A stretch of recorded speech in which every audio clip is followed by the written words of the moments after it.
네, 이른바 고발 사주 의혹 연일 지금 뉴스가 쏟아지고 있습니다. 여당에서는 이 사안의 핵심이 무엇인지 또 핵심 관련 사실을 어떻게 보고 있는지 좀 살펴보도록 하겠습니다. 국회 법사위 민주당 간사 맡고 있습니다. 박주민 의원과 함께합니다. 어서 오십시오. 네, 안녕하십니까. 예, 열흘 넘게 지금 이 고발 사주 관련돼서 보도도 좀 나오고 있고 또 이제 제보자도 특정이 됐습니다. 이제 네. 상황에서는 이른바 고발 사주 의혹 핵심이 뭐라고 판단하십니까? 저희들이 보기에 이 고발 사주 사건, 사실 저는 고발 사주 사건이라고 부르는 것도 좀 반대합니다. 네. 그러니까 고발 사주 사건이라고 하면은 피고발인이 된 몇 명의 어떤 인권 침해 문제로 좁아질 수가 있어요. 범여권 정치인과 언론인들이 포함되어 있는 네. 거죠. 네. 근데 이제 이 사건의 핵심은 검찰 권력을 사유화해서 특정 정당을 통해서 다른 정당을 선거 시기에 공격한 네.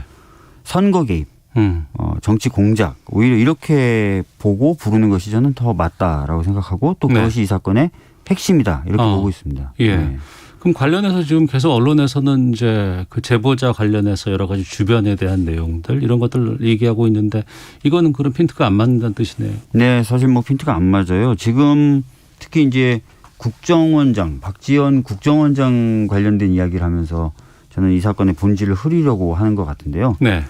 박지원 국정원장이 관여됐을 것이다라는 의혹 제기 자체가 말이 안 되거든요. 우선 아시겠지만 8월에 면담한 사실을 근거로 얘기를 해요. 네. 근데 손준성 보냄이라고 해서 이 사건의 고발장들이 전달됐던 시기는 4월입니다. 네. 그럼 8월에 만났다는 것이 어떻게 4월에 있었던 일에 영향을 미치는지. 그러니까 지난해 4월과 8월 시간차가 다르다는 거죠. 다르죠. 예. 두 번째로는 박지원 국정원장은 작년 7월에 내정이 됩니다. 네. 그러니까 이제 국정원장이었을 당시와도 이 사건이 발생했을 시기가 안 맞고요. 두 번째는 7월에 내정되기 전에는 민생당 소속이었습니다. 네네. 그리고 그전에는 국민의당 소속이었고요. 예. 이 사건이 벌어질 당시에는 총선 선거 승리를 두고 우리 더불어민주당과 극렬하게 경쟁하던 상황이었어요. 네. 그렇기 때문에 뭔가 연관이 있다라는 것을 볼 수가 없고요.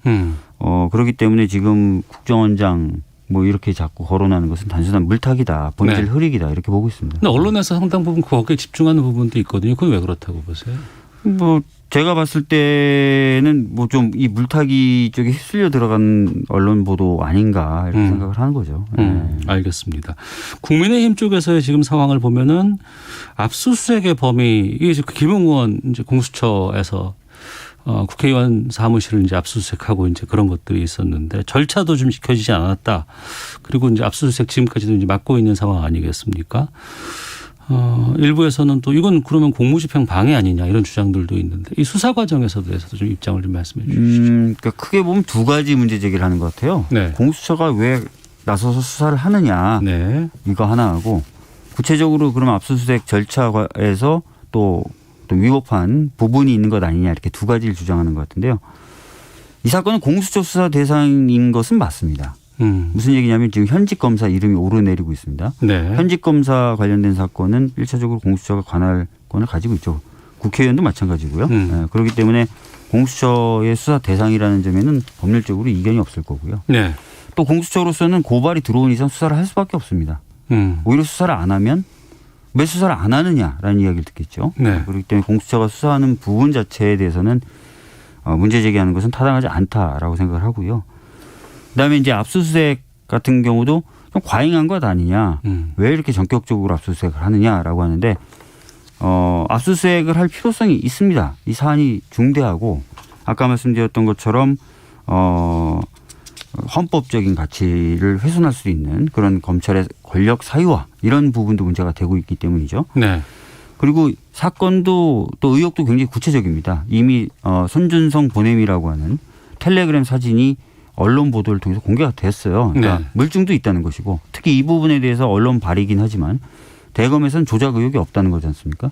그러니까 굉장히 구체적이고 그다음에 증거인멸의 가능성도 있어요. 지금 뭐 사건이 좀 불거지자 손준성 검사 같은 경우 연차를 쓴다든지 네. 김웅 의원도 며칠간 시선에서 이루어졌었죠. 그러니까 뭔가 좀 이상해요. 그래서 이런 부분 때문에 증거인멸의 가능성도 있고요. 그렇기 네. 때문에 이제 압수수색을 나온 거죠. 영장이 발부됐으니까 또 나오는 거거든요. 네. 법원 판단에 의해서. 그러니까 영장을 발부받아서 압수수색을 나온 과정도 그렇게 과잉하다거나 불법하다거나 볼 수 없습니다. 영장 집행 과정에서 뭐 영장 제시가 잘 안 됐다거나 이런 네. 부분을 지금 주장을 하고 있습니다. 또 영장에 기재된 범위를 넘어서서 압수수색했다는 이야기도 나오는데 공수처 쪽은 제대로 다 설명을 했고 그다음에 협조를 받아서 다 들여다본 것이다라고 얘기를 하고 있고 관련된 녹음 파일과 영상 파일이 있다는 거지 않습니까? 그걸 공개하겠다. 특별한 문제 없다라고 자신 있게 나오고 있기 때문에 네. 이 부분을 좀 근거 없이 육탄으로 좀 방어하는 것은 오히려 좀 문제가 크다. 이건 의정활동의 일환으로 보기도 어렵거든요. 네. 그런 부분을 좀 다시 한번 강조해서 말씀드립니다. 그 보좌관 PC 관련해서 이제 뭐 하다가 압수수색이 지금 중단된 상황인데 이건 그럼 다시 압수수색을 진행해야 될까요? 모르겠습니다. 뭐 보도에 따르면 공수처 같은 경우도 이제 다시 압수수색을 하려고 하는 것 같고요. 국민의힘에서도 물리력으로 뭐 더 이상 막으려고 하지는 않는 것 같다. 뭐 이렇게 보도가 좀 나오고 있는 상황입니다. 네. 오늘부터 국회에서는 대정부 질문 이제 오후부터 이제 시작이 됩니다. 네. 아무래도 이 고발 사주 의혹과 관련해서는 계속해서 지금 아마 강도 높은 질의가 오갈 것 같은데 이거 대정부 질문에서는 어떻게 좀 해야 된다고 보세요? 민주당에서도 입장이 있을 것 같고. 네, 뭐 아시다시피 오늘부터 대정부 질문 시작되고요. 네. 특히 오늘 같은 경우가 정치 분야입니다. 그러니까 네. 법사위 관련된 분야도 오늘 대정부 질문을 하는 영역 안에 포함이 됩니다. 네. 따라서 의원들이 이제 법무부 장관 등을 대상으로 해서 관련된 대정부 질문을 하겠죠. 수사를 철저히 촉구하는 내용도 담길 것이고요. 또 수사할 때 이런 것들은 좀 빠지지 말아야 된다라는 당부의 이야기도 할 겁니다. 반면에 야당은 당연히 이것은 근거 없는 것이다라고 주장을 하면서 수사가 이루어진다든지 하는 것은 과잉하다 이렇게 또 주장을 할 것으로 보여집니다. 네. 윤석열 후보 쪽에서 그 박지원 국정원장 고발한다는 지금 얘기가 나오고 있거든요. 이거 당에서는 어떻게 지금 처리하실 계획입니까? 뭐 이건 뭐 당에서 어떻게 하고 말고 할 건 아니고요. 예. 뭐 고발하겠다면 고발하시겠죠. 뭐. 근데 아까도 말씀드렸던 것처럼 예. 그 의혹 제기의 근거가 거의 없어요. 그러니까 8월에 만남 하나를 가지고 4월에 있었던 일이 마침과 영향을 받는 것처럼 얘기하는 것 자체. 그리고 그 당시는 우리 당 소속도 아니었고 그렇기 때문에 이런 부분에 있어서 뭔가 문제 제기를 하는 것 자체가 저희들은 터무니없다고 생각을 하는데 네. 국민의힘 쪽 또는 윤석열 캠프 쪽에서는 뭐라도 지금 던져야 이 파장이 좀 약화될 거라고 생각을 하고 있는 것으로 보여집니다. 네. 박 의원께서 지금 민주당의 법사위 간사 맡고 계시잖아요. 지난번에 윤석열 후보가 기자회견 자청을 해서 국회에서 불러달라. 그럼 나 나가겠다. 이렇게 밝혔거든요. 소환할 의사가 좀 있으십니까? 이미 저희 원내대표 그리고 저도 이제 언론 기자분들 대상으로 이제 발언을 하면서 입장을 좀 밝힌 바가 있습니다. 우선은 검찰의 수사와 조사가 우선이에요. 네. 수사와 조사에 대해서 저렇게 지금 막 몸으로 막고 이러면서 국회에는 나오겠다라고 얘기하는 국민의힘 입장이나 윤석열 후보의 입장은 좀 이해가 안 되거든요. 그래서 이제 수사와 조사에 먼저 협조를 좀 할 필요가 있습니다. 네. 그 뒤에 이제 저희들이 출석 여부나 이런 것들은 고민해 봐야 되겠죠. 우선은 수사에 협조를 하고 그러고 나면 이제 국회에서 뭐 발언 기회가 있을지에 대해서는 고민해 보겠다. 국회에 나가서 발언하겠다는 건 어떤 의미를 담고 있다고 보세요? 뭐 본인의 어떤 억울함이나 이런 것들을 항변하겠죠. 근데 아시다시피 예전에 이제 뭐 인사청문회나 국감 때 윤석열 후보가 굉장히 답변을 잘했다. 뭐 이런 평가도 있는데 조금 사실이 다른 부분이 있습니다. 무슨 얘기냐면 수사가 진행 중인 사건에 대해서 국회의원들이 국정감사나 또는 인사청문회에서 질의하기가 굉장히 어렵습니다. 왜냐하면은 수사가 진행 중이다라는 이유로 정보가 거의 제공되지 않습니다. 자료를 요청해도 거의 제공이 되지 않아요. 근데 본인은 알죠. 본인은 검찰총장이었고 또 이번에 만약에 의혹 사건 관련돼서 이야기한다면 본인 일이니까 잘 아는데 저희들은 이제 없는 자료를 토대로 질의를 해야 되지 않습니까? 그러니까 그런 상황에서 답변을 좀 호기롭게 했다라고 해서 뭐 말을 잘한다 이렇게 보지는 않습니다. 이번에도 좀 국회에 출석해달라고 하면은 혹시나 비슷한 상황이 벌어질 수도 있어요.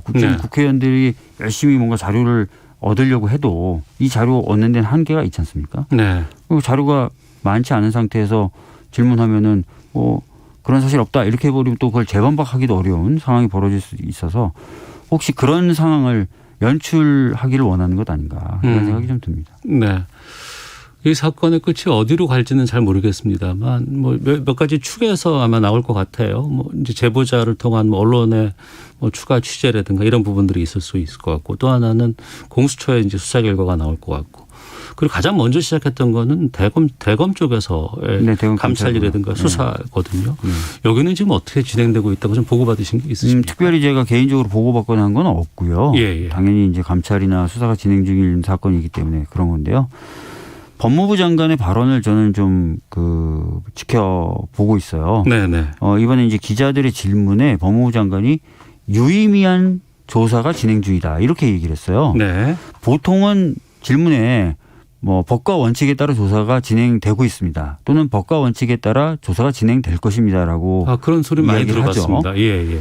유의미하다라는 이제 수식어가 붙었다는 것은 상당히 뭔가가 지금 나오고 있는 것으로 볼 수밖에 없는 발언이다. 예. 저는 그렇게 보고 있거든요. 그래서 순조롭은지는 잘 모르겠지만 뭐 여러 가지 어려움도 있을 수 있겠지만 뭔가 결론을 낼 만한 것들이 좀 나오고 있다. 네. 이렇게 보는 게 좀 맞는 것 같습니다.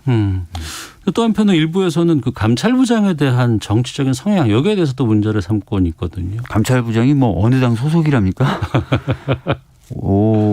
단지 이제 윤석열 전 총장 당시에 네. 윤석열 전 총장과 관련된 일이나 그 측근 관련된 일을 조사하려고 했었던 일이 있는 거죠. 네네. 원래 감찰부는 그런 역할을 하는 겁니다. 그러니까 총장 편 이러면 감찰부를 둘 필요가 없어요. 네.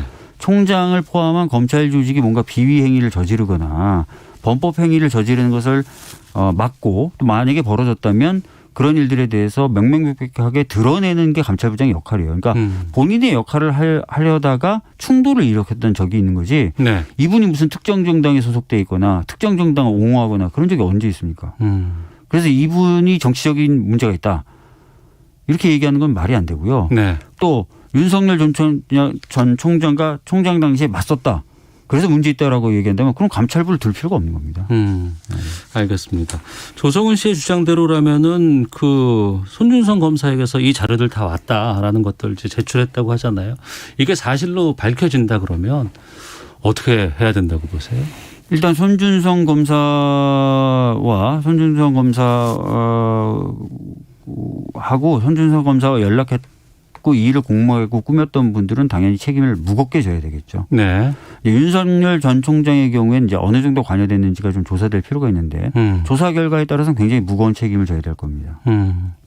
알겠습니다. 민주당의 박주민 의원과 함께 말씀 나누고 있는데요. 어제 그 슈퍼위크 결과에 대해서 좀 의견도 좀 듣도록 하겠습니다. 지금 이재명 캠프에 계시잖아요. 네네네. 예. 어제 결과는 어떻게 받아들이고 계세요? 네, 우선 그 과반 넘은 지지를 보내주신 점에 대해서 대단히 감사하다라는 말씀을 드리겠습니다. 네. 당원분들이나 또는 경선인단에 참여하셨던 국민분들께요. 그리고 끝까지 이런 흐름이 잘 이어질 수 있도록 더욱더 노력하겠다라는 말씀도 드리겠습니다. 네. 이재명 후보의 뭐 선전 그리고 이낙연 후보가 또 나름대로 유의미한 득표를 했다. 그리고 3위인 추미애 후보의 약진 이렇게 좀 평가를 하거든요. 네. 이런 그 표의 분산 내용은 어떻게 판단하고 계십니까? 기존의 이제 흐름과 크게 다른 건 없어요. 네. 굉장히 이제 초반부터 보여왔던 흐름이 계속 보여지고 있는 것으로 저희들은 생각을 하고요. 이런 부분도 좀 감안해서 봐주셨으면 좋겠어요. 지금 후보가 6명입니다. 네네. 근데 한 명의 후보가 과반을 넘었어요. 네. 그리고 2위와 20% 이상을 벌렸습니다. 굉장히 많은 지지를 받은 것이거든요. 예. 그렇기 때문에 이런 부분을 좀 꼭 강조해서 봐주셨으면 좋겠습니다. 네. 1차 끝났고 이제 2차, 3차 슈퍼위크도 준비되어 있고 네네. 아무래도 호남에 대해서 득표가 상당히 굉장히 중요한 중요하죠. 포인트가 네. 될 것 같고요. 여러 가지 여론조사들 나오고 있는데 분석을 해보면 왠지 이재명 후보가 20대 아니면은 좀 서울 쪽에서 좀 취약점으로 드러나고 있다더라라는 분석이 있어요. 어떻습니까? 우선 이제 20대와 서울 쪽에서 약한 거는 좀 말씀드리기가 좀 그렇지만 저희 당이 전반적으로 그렇습니다. 지금. 부동산 민주당에 대한 어떤 비호감증이 많아서 문제가 좀 있고요. 네. 또 청년분들에게 소구할 수 있는 부분이 좀 약하다는 평가를 전체적으로 좀 받고 있습니다. 그래서 네. 이거는 특정 후보의 문제는 아닌 것 같고요. 전반적으로 저희 당이 함께 노력을 해야 될 부분이라고 생각합니다. 그래서 네. 부동산 관련된 대책도 지금 캠프 차원이긴 하지만 열심히 다듬고 있고요. 청년분들에게 박수받을 만한 정책도 열심히 고민하고 있습니다. 네. 이낙연 후보가 이제 호남에서의 반전을 좀 꾀하고 있는 모양새인 것 같아요. 호남에 대한 여러 가지 전략 같은 것들은 좀 세우고 계십니까? 방금 관련된 이제 기자 간담회를 진행하다가 왔는데요. 네. 호남 쪽에서 이낙연 후보가 강한 것 사실입니다. 그러나 한 2주일 전 정도부터는 흐름이 좀 확실히 달라지고 있고요. 많은 분들이 이제 이재명 지사의 본선 경쟁력이라든지 네. 실천력, 실행력 이런 것들을 평가하시면서 이재명 후보에게 힘을 실어주는 쪽으로 저희들은 바뀌고 있다고 보고 있습니다. 그래서 네. 이번 호남 경선 결과도 저희들은 좋은 결과가 나올 거라고 생각합니다. 그러나 예. 워낙 중요한 지역이고 또 저희가 굉장한 애정을 갖고 있는 지역이기 때문에 좀 더 노력하고 좀 더 열심히 하는 모습을 충분히 보여드리려고 생각하고 있습니다. 네. 오늘 국회에서 국민의힘 윤희숙 의원의 사퇴 이거 네. 처리가 된다는 보도가 나오고 있어요. 네네네. 지금 이낙연 후보도 사퇴 지금 하지 않았습니까? 네. 오늘 처리해달라는 요구도 있다고 하던데 이건 어떻게 된다고 보고 왜 사퇴를 던졌다고 판단하십니까? 우선 윤희숙 의원 그 의원직 사퇴권은 아마 오늘 의장님이 상정을 하실 것 같아요. 네네. 그렇게 되면은 이제 표결 절차가 있을 텐데요. 그것을 판단하기 위한 결정하기 위한 의총이 저희 당 의총이 1시 반에 소집되어 있습니다. 네. 그때 이제 어떤 얘기가 나오는지 좀 봐야 될 것 같고요. 이낙연 후보님이 이제 의원직 사퇴하신 부분은 이제 좀 더 경선에 매진하겠다 뭐 이런 의사표시인 것 같습니다. 거기에 대해서 제가 특별히 개인적으로 네. 말을 보태는 것은 뭐 적절하진 않다고 봅니다. 네. 알겠습니다. 윤석열 후보가 상당히 뭐 앞서서 달리다가 최근에 홍준표 후보의 약진이 두드러지고 있습니다. 네. 야당 쪽 판세는 지금 어떻게 보고 계세요? 뭐 여러 여론조사 결과에서 조금씩 다르게는 나오는데요. 흐름은 있는 것 같습니다. 확실히. 네. 그러니까 윤석열 후보가 좀 빠지면서 홍준표 후보가 오르고 있는 흐름은 잡히는 것 같아요. 네. 아무래도 이제 윤석열 후보가 그동안 설화라고 할까요? 굉장히 좀 논란을 많이 일으키는 행보를 보였었고 정책이나 이런 부분에 있어서 좀 준비가 덜 된 것 아니냐. 네. 거기다 더해서 태도, 뭐 언론과 인터뷰를 하면서 언론에게 막 뭐라고 윽박을 지른다든지 이런 어떤 태도라든지 이런 것들이 좀 종합적으로 영향을 미치고 있는 것 같습니다. 네. 거기다가 이제 고발 사주 의혹, 아까 저는 선거 개입이다 이렇게 말씀드렸던 그 사건 의혹도 있기 때문에 좀 더 아마 하락할 가능성이 있어 보이고요. 반면에 지금 홍준표 후보님의 경우에 굉장히 노련하게 네. 역시 이제 한 번쯤 경험이 있으시니까요. 잘 이끌고 나가신 것 같습니다. 네. 누가 좀 편하세요?